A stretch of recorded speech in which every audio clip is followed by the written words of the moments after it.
आज Safidon PWD rest house में आप सभी पत्रकार छायाकार साथियों का स्वागत है। मेरे साथ में मंडल के अध्यक्ष हरीश शर्मा जी, हमारे वरिष्ठ नेता शिवचरण गर्ग जी, रामधन शर्मा जी, रवि थनई जी, बिल्टू राणा जी, विनोद कौशल जी। और आज का जो विषय है कि एक नया विषय भूपेंद्र सिंह हुड्डा ने हरियाणा के अंदर बोल जो है वो गलती से भारतीय जनता पार्टी के पाले में फेंके और उस में उन्होंने ये कहा कि भी हम यात्रा निकालेंगे और भारतीय जनता पार्टी से हिसाब मांगेंगे। तो ये पूरे प्रदेश के अंदर आम गली चौराहे गांव की एक चर्चा है कि कांग्रेस पार्टी किस मुंह से हरियाणा में भारतीय जनता पार्टी से हिसाब मांगने की सोच रख सकती है। मित्रों, आपको ध्यान में होगा कि 2004 से लेके 2014 तक लगातार देश में भी प्रदेश में भी यूपीए 1 और यूपीए 2 की गवर्नमेंट रही और पूरे देश में चाहे केंद्र की यूपीए 1 की गवर्नमेंट रही या 2 की गवर्नमेंट रही, वो 10 साल पूरे विश्व में काले अध्याय के रूप में जाना जाता था। यूपीए 1 और यूपीए 2 का मतलब पूरे देश में घोटालों के नाम से जाना जाता था। चाहे कॉमनवेल्थ का घोटाला हुआ, अनेकों प्रकार के घोटाले, में उनकी चर्चा में नहीं जाऊंगा क्योंकि मीडिया ने पूरे देश को दिखाया था। ऐसे ही हरियाणा में भी भूपेंद्र सिंह हुड्डा उस समय 2 समय के मुख्यमंत्री रहे और उन्होंने भी अपना कर्म निभाते हुए केंद्र की तर्ज पे हरियाणा में घोटाला पे घोटाला किया, जहां पर एक तरफ उन्होंने जनता के हित की बात करनी चाहिए थी, उसको दांव पे लगाकर भय, भूख और भ्रष्टाचार के साथ 2004 से लेकर 14 तक इस हरियाणा प्रदेश में सत्ता शासन पर राज किया। जहां पर कांग्रेस 70 साल से कहती आई है गरीब को हटाएंगे, गरीबी हटाएंगे, उन्होंने गरीबी ना हटा के गरीब को हटाने का काम किया। मैं आज सफीदों में बैठा हूं, मेरा जींद जिला, मेरा ये इलाका आज तक केवल कांग्रेस या अन्य दल के लिए रैली करने का केंद्र रहा। जींद के डेवलपमेंट के नाम पर चाहे भूपेंद्र सिंह हुड्डा रहा हो, चाहे ओम प्रकाश चौटाला रहा हो, उन्होंने कभी भी हरियाणा जींद के न्याय करने का काम नहीं किया, केवल रैली करने का काम किया। मैं आज आपके माध्यम से कुछ सवाल माननीय मुख्यमंत्री जी ने भी भूपेंद्र सिंह हुड्डा से पूछे, मैं पहले तो उनको ही दोहराने का काम करता हूं। मैं पूछना चाहता हूं भूपेंद्र सिंह हुड्डा ने कि वो बताएं उनके शासन काल में कितने गांव में कितना पैसा गांव के विकास के लिए लगा।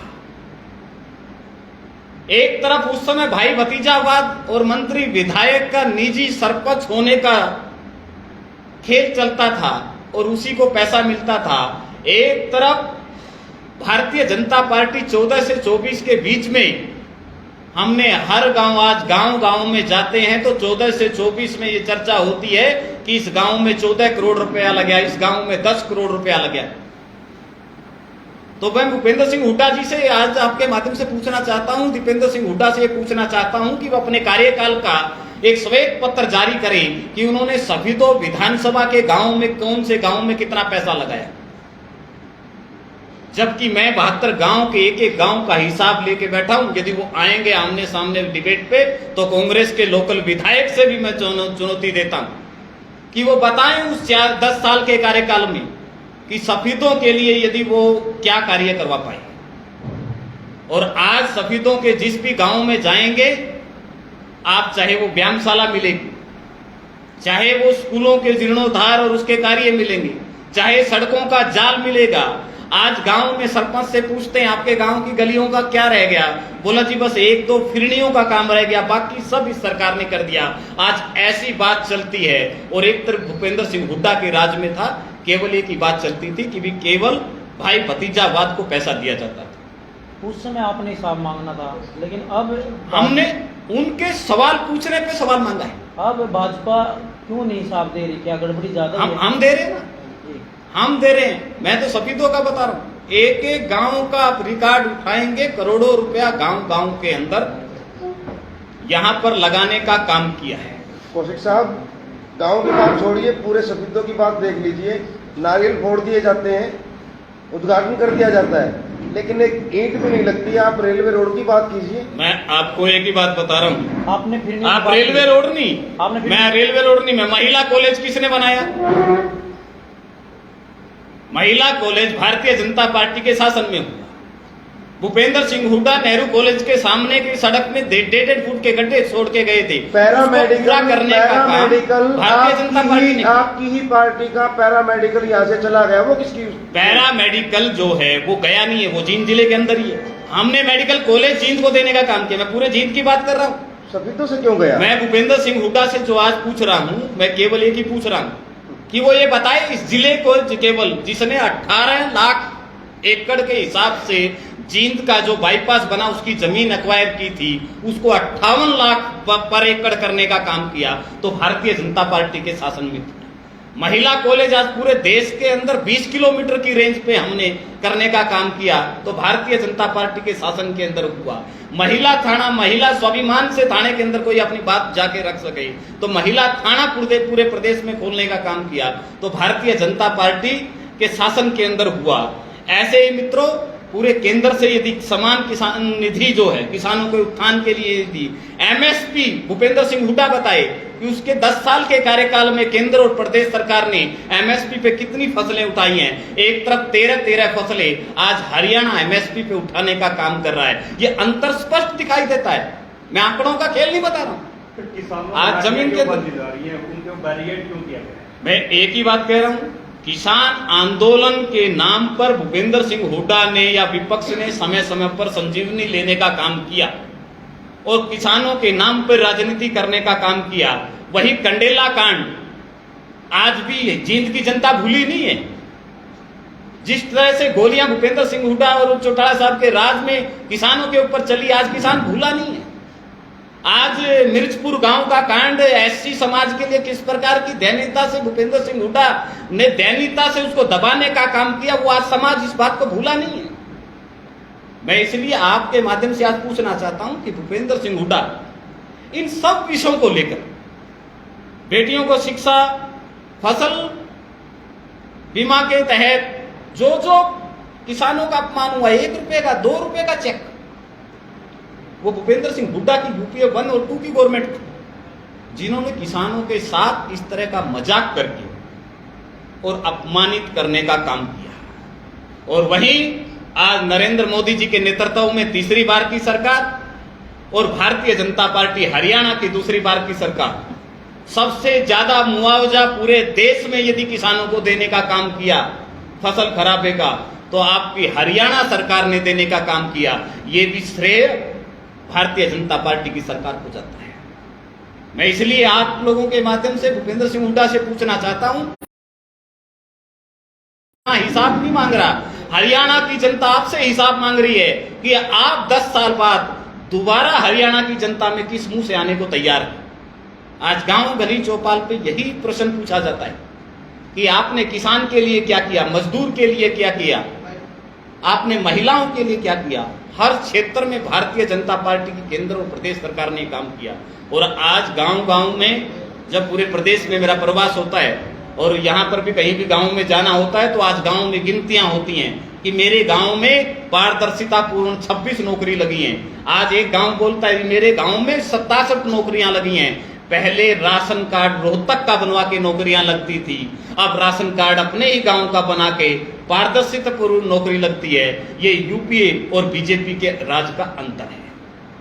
प्रमोद जी, विकास कार्यों की आपने बात की। 4 लाइन 9 साल पहले सीएम साहब ने घोषणा की थी, आज तक नहीं बना। जींद से पानीपत 4 लाइन, जहाँ रेस्ट हाउस में आप बैठे ये भी बारिश होती ही डूब जाता है। आपके मिनी सचिवालय में जाएंगे वो भी डूब जाता है। आप जिस सड़क से आए हो वो भी आपको टूटी मिलेगी जो रेस्ट हाउस की। तो विकास कहाँ है? मैं आपको जो आपने कहा 10 साल में सफीदों में विकास कहाँ हुआ? जो आपने महिला कॉलेज की बात की 2006 में, उसका उद्घाटन जो नींव रखी गई थी भूपेंद्र सिंह हुड्डा द्वारा रखी गई थी, वो स्थान जो था उद्घाटन करने के लिए भी बीजेपी आई, उद्घाटन भी और चलाना भी, उस काम को शुरू करना भी, ये केवल महिला भारतीय जनता पार्टी की सरकार में ने 2006 में। दूसरी सड़क का आपने बताया है 152D का सीधे सीधे लाभ आज सफीदों और जींद को है। आज कटरा जम्मू का जो दिल्ली से लेके हाईवे है, आज बंबई में बैठा हुआ व्यापारी सोचता है कि मैं आज जींद और कैथल और सफीदों के बीच में जाके व्यापार लगाऊं। ये सीधा सीधा लाभ किसी को है। आज जींद से लेकर, मैं बता रहा हूँ, आज जींद से लेकर सोनीपत, वो हमने भी देख रहे हैं, वो भी 4 लाइन होकर तैयार हुआ। सफीद तो विधानसभा में हम बात कर रहे हैं, जैसे पानीपत से तो काफी विधानसभाएं लगती हैं जींद से, तो उद्घाटन के बाद भी नहीं बन पाया। मैक्सिमम लैंड इसकी एक्वायर हो चुकी है, उस जगह पे टेक्निकल प्रॉब्लम है, उस पे काम चला हुआ है। इसका भी नींव का पत्थर और अगली सरकार भाजपा की आने वाली है, उसका उद्घाटन भी भारतीय जनता पार्टी का ही कार्यकर्ता करेगा। फिलहाल क्या स्टेटस क्या है? फिलहाल की क्या? फिलहाल मैं वही कहा कि इसके जो 2-3 पैच ऐसे थे जो डिस्प्यूट में थे लैंड के, उसको क्लियर करने के लिए डिपार्टमेंट लगा हुआ। मेरी 2-3 बार इस विषय में बात भी हुई है, और वो सिरे चढ़ते ही ये टोटली 4 लाइन ये बनने वाला है।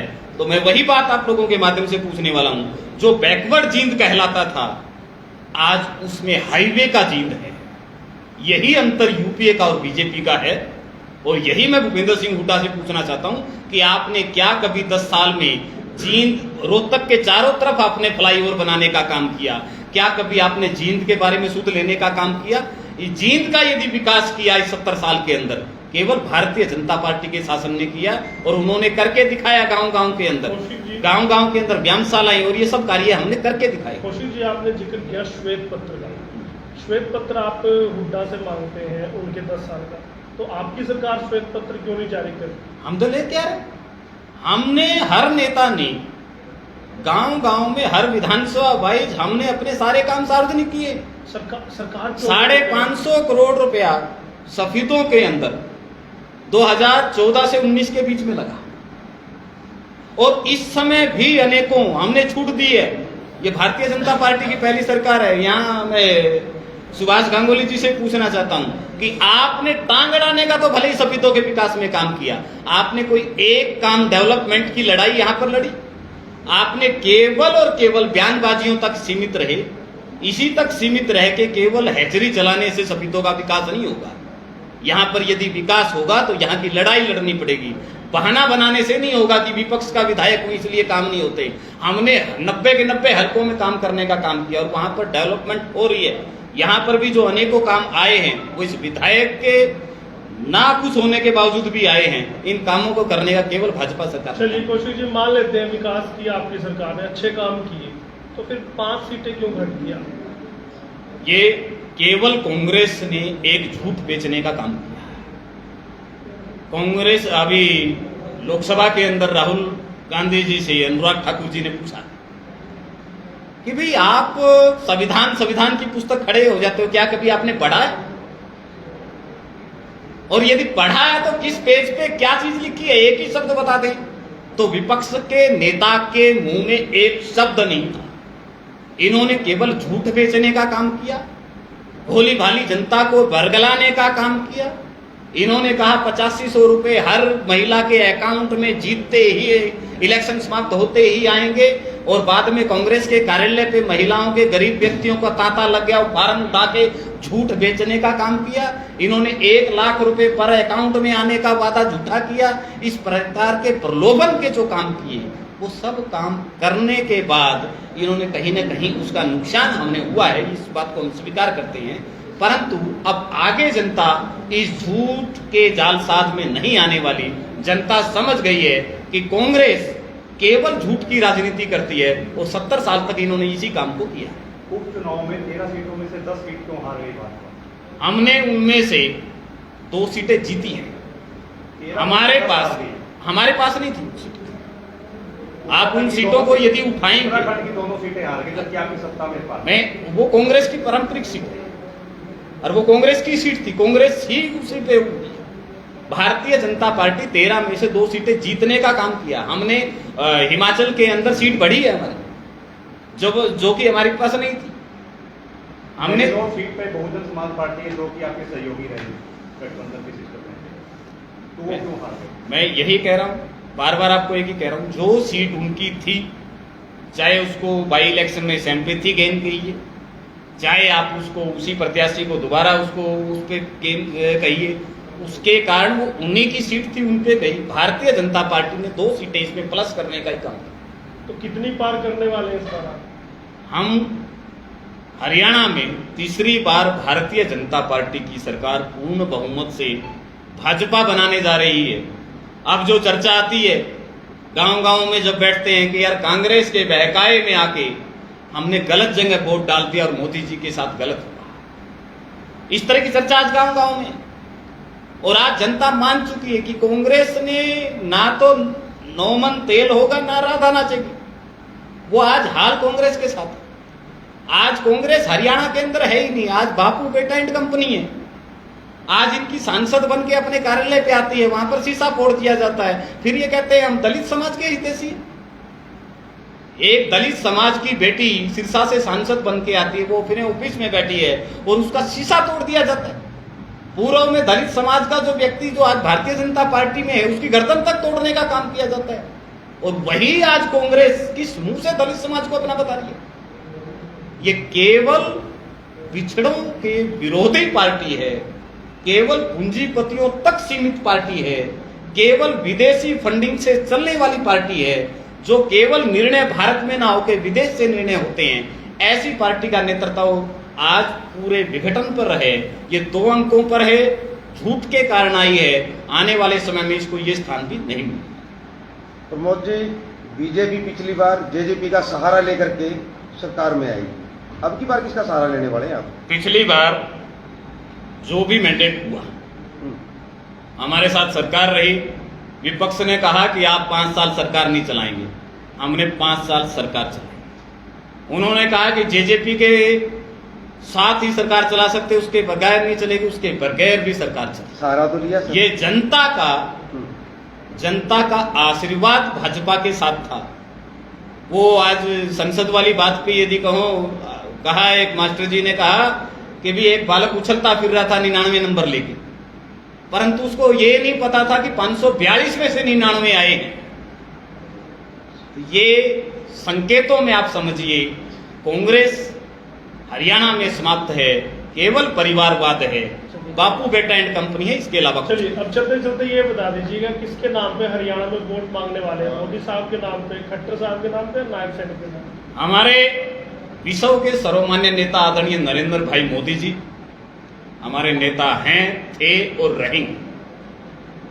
और हमारे हरियाणा की 10 साल के कार्यकाल में जो जो काम पारदर्शिता पूर्ण हरियाणा सरकार ने किए, चाहे वो आदरणीय मनोहर लाल जी के नेतृत्व में किए, चाहे आज के माननीय मुख्यमंत्री श्री नायब सिंह सैनी जिसने कीर्तिमान बनाया है। आज नायब सिंह सैनी जी ने कीर्तिमान स्थापित किया कि एक नेता, मैं एक वीडियो सुन रहा था, उसमें मजाक बना रहे थे कि भाई राहुल गांधी पूछ रहे हैं कि क्या एक मुख्यमंत्री 5000 लोगों को एक दिन में मिल सकता है? तो मैं इस क्वेश्चन पूछता हूं कांग्रेस वालों से, एक बार नायब सिंह सैनी जी के साथ पूरा दिन चल के तो देखिए। वो एक गरीब परिवार का बेटा जो कभी समाज कल्पना हरियाणा में नहीं कर सकता था कि क्या ओबीसी समाज का भी कोई एक बेटा इस देश का मुखिया बन सकता है, इस प्रदेश का मुखिया बन सकता है। तो आज वो गरीब समाज का बेटा आज इस प्रदेश का नेतृत्व करते हुए गरीबों से गले मिल मिलकर उनकी समस्याओं को सुन रहा है। आज सुबह 7 बजे से लेकर रात के 2 बजे तक निरंतर जनता के बीच में मिलने वाला ऐसा मुख्यमंत्री मिला और आज जनता उनसे मिलकर अभिभूत है, खुशी से नहीं वो समा पा रही है। और आज एक ही बात कह रही है, नारे लगते हैं सरपंचों के उसमें कि आई लव यू सीएम साहब। इस तरह का जब आकर्षण पैदा हो जाए तो वो जमीन का नेता होता है, और ये नायब सिंह सैनी जी ने पिछले समय में करके दिखा। आपकी पार्टी सभी तो विधानसभा में किसे टिकट देता कि कमल के लिए?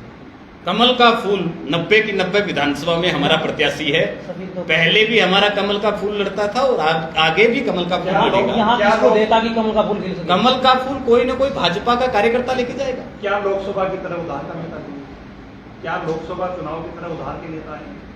यहाँ पर कमल का फूल चलता है, नेता को नहीं देखा जाता, कमल के फूल को ही जनता देखती है, और भाजपा का हर कार्यकर्ता कमल के फूल के लिए कार्य करता है। खिला तो नहीं, सभी तो में खिला नहीं। अब की बार खिलेगा, अब की बार हर हाल में कमल का फूल लेके चंडीगढ़ जाएंगे। Thank you. धन्यवाद। पूरा हो गया।